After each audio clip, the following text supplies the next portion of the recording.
তো দেন দোস্ত কি খবৰ তোমালোকৰ আশা তোমালোকে সকলো ভালে আছে আগলৈ ভালে থাকিবা তো আজি এটা আমি বহুত ইম্পৰ্টেণ্ট টপিকৰ ওপৰত ডিছকাছ কৰিম যে এছএছসি জিডি মেডিকেলত ব্লাড টেষ্টত কি চোৱা হয় আমাক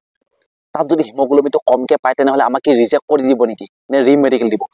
কি কি খাব লাগিব হিমোগ্লোবিন আনিবৰ কাৰণে কি খাব নালাগে যিটো কাৰণে আমাৰ হিমোগ্লোবিনটো কমিব পাৰে তো ভাইহঁত যোৱা বছৰ এছএছসি জিডি মেডিকেলত যিবিলাক ল'ৰা ছোৱালী হিমোগ্লোবিন কমকে পাইছিলে তো সিহঁতক প্ৰথমতে ৰিমেডিকেল দিছিলে আৰু ৰিমেডিকেলটো যদি সিহঁতৰ হিমোগ্লোবিনটো ভালকে পোৱা নাছিল মানে যিমানখিনি লাগে সেই মাত্ৰাত যদি পোৱা নাছিল তেনেহলে সিহঁতক ৰিজেক্ট কৰি দিছিলে তো তাতে আমি যেতিয়া মেডিকেল দিব যাম আমাৰ পৰা যদি ব্লাড চেম্পল ল'ব তাতে প্ৰথমতে সিহঁতে চেক কৰি চাব আমাৰ হিমোগ্লোবিনটো কিমান আছে আৰবিসি চাব ডব্লিউবিসি চাব প্লেটলেটছ চাব মানে আমাৰ দেহত এমিমিয়া আছে না নাই সেইটো চেক কৰিব তাৰ পাছত সুগাৰ লেভেলটো চাব ডায়াবেটিস আছে নে নাই তাৰ পাছত চাব লিভাৰ ফাংচন টেষ্ট মানে এলএফটি আমাৰ যিটো লিভাৰটো এই লিভাৰটো ভালে আছে না নাই সেইটো চেক কৰিব তাৰ পিছত কৰিব কিডনি ফাংচন টেষ্ট মানে কেএফটি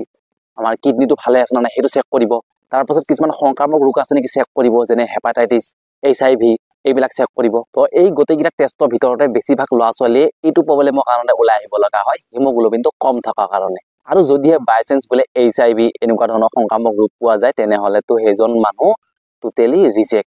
সি আৰু ডিফেন্সৰ চাকৰি কোনো পধ্যে নাপায় তো এতিয়া ধৰি লোৱা তোমাৰ বোলে হিমোগ্লোবিনটো অলপ কমকে পালে যাৰ কাৰণে তুমি ওলাই আহিলা বা তোমাক ৰিমেডিকেল দিলে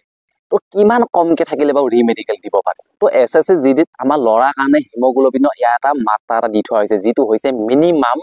12.0 থাকিব লাগিব আৰু ছোৱালী হলে 11.0 থাকিব লাগিব যদিহে ল'ৰা মানুহ 11 পইণ্ট থাকে বা 11 পইণ্ট সামথিং কিবা এটা থাকে তেনেহলে সেইজন ল'ৰাক ৰিমেডিকেল দিব ঠিক ছোৱালীও তেনেকুৱা যদিহে তোমাৰ 11 পইণ্টৰ তলত থাকে তেনেহলে তোমাক ৰিমেডিকেল দিব প্ৰথমবাৰে ৰিজেক্ট নকৰে ৰিমেডিকেল দিব কাৰণ কিয় কাৰণে ৰিজেক্ট নকৰে হিমোগ্লোবিনটো আনিব পাৰে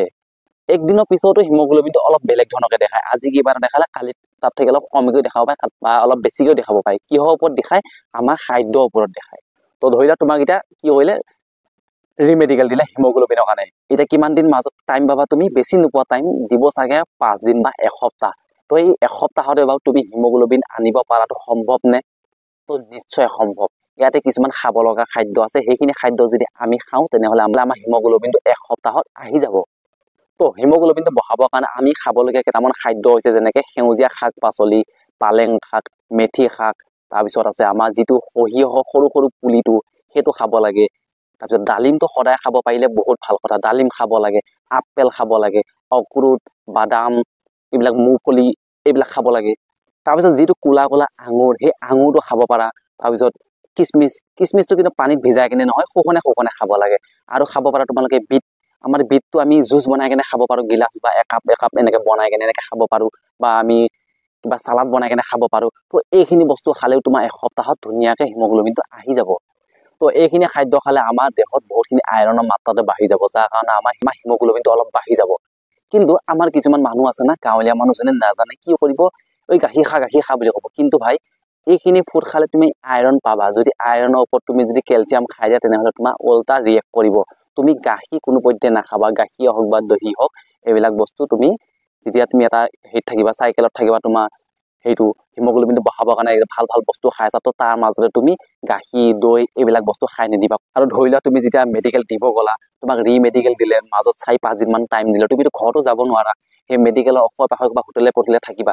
ৰাতিপুৱা আকৌ ওলাই কিনে তুমি হোটেলত যাই কিনে চাহ একাপ মাৰি দিবা কফি মাৰি দিবা তো সেইটো ভুল কাম একেবাৰে নকৰিবা চাহ কফি একেবাৰে নাখাবা আকৌ সন্ধিয়া পৰত ওলাই আহি তোমাৰ চাগে চাওমিন খাব মন যাব ম'ম' খাব মন যাব সেইবিলাক ফাষ্ট ফুডৰ বস্তু সেইকেইদিন তুমি একেবাৰে টোটেলি বাদ দিব লাগিব তো মই যিমানখিনি জানো সিমানখিনি তোমালোকক ধুনীয়াকৈ বুজাই দিলো যদিহে তুমি কেতিয়াবা ৰিমেডিকেল পাইছিলা বা তুমি ব্লাড টেষ্টৰ কাৰণে কেতিয়াবা ৰিজেক্ট হৈ পাইছা তেনেহলে তুমি কমেণ্টত জনাবা ইয়াত আৰু কি এড কৰিব পাৰো মই আৰু মোৰ ফালৰ পৰা ভাবো আৰু ইয়াত আৰু একো নাই এইখিনিয়ে গোটেইখিনি বস্তু হিমোগ্লোবিনটোৱে মেইন পইণ্টটো ইয়াতে মানে বহুত ল'ৰা ছোৱালীক ৰিজেক্ট কৰে আৰু ইয়াৰ কাৰণে কি খাব লাগিব কি খাব নালাগিব মই তোমালোকক অলৰেডি এটা ধুনীয়াকৈ বুজাই দিলো বুজি পাইছা চাগে এইখিনি কথা ধুনীয়াকৈ মানি চলিবা যদিহে চাকৰি ল'ব মন আছে যদিহে তোমাৰ হিমোগ্লোবিনৰ প্ৰব্লেম আছে এইখিনি মানি চলিবই লাগিব তুমি তো আজি ভিডিঅ'টো ইমানটা সমাপ্ত কৰিছো আকৌ এটা নেক্সট ভিডিঅ'ত লগ পাম জয় হিন্দ জয় ভাৰত